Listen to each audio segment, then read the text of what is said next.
ஊறுகாய் எப்படி செய்கிறதுன்னு காமிக்கிறேன். மாங்காயில் வந்து பெரிய சைஸு சின்ன சைஸ்லாம் இருக்குது. நான் எப்படின்னா இதை நல்லா கட் பண்ணி க்ளீன் பண்ணி, இது வந்து ஒரு 5 கப்பு மாங்காய். இதுக்கு தேவையானது வந்து 5 spoon chilli powder, pure chilli powder. இதை போட்டு இதில் வந்து 1 ஸ்பூன் கடுகு, 1/2 ஸ்பூன் வெந்தயம் வறுத்து போட்டு இந்த ஊறுகாய் எப்படி செய்யறதுன்னு நான் காமிக்கிறேன். இப்போ வந்து முதல்ல ஒரு 1/2 ஸ்பூன் வெந்தயத்தை நம்ம வறுத்துக்கிறோம். பாருங்கள், நல்லா வெந்தயம் பொரிஞ்சிடுது, வாசனையும் வந்தது. இதை வந்து ஒரு பிளேட்டில் கொட்டிக்குவோம். அடுத்தது 1/2 ஸ்பூன் வெந்தயம்னா 1 ஸ்பூன் அளவுக்கு கடுகு, இதையும் நல்லா வறுப்போம். இதுவும் பொரியட்டும். பாருங்கள், கடுகு பொரிஞ்சிட்டு இதையும் நம்ம இது கூட போட்டு கொஞ்சம் நேரம் ஆற வச்சு இதை பொடி பண்ணி வச்சுக்கணும்.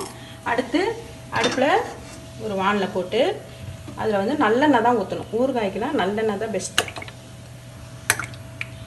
நல்லெண்ணெய் காஞ்ச உடனே நம்ம கொஞ்சம் கடுகு போடுறோம்.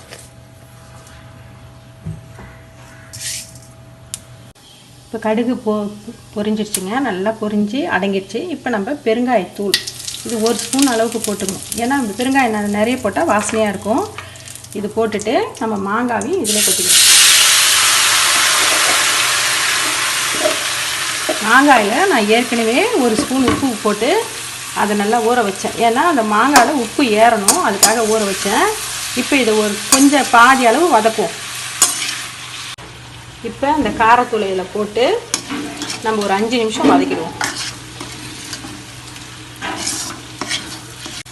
இப்போ இந்த சில்லி பவுட்ரு வாசனையெல்லாம் போயிடுச்சு. இப்போ நம்ம நுணுக்கி வச்சுக்கிற இந்த பொடியை இதில் போடுவோம்.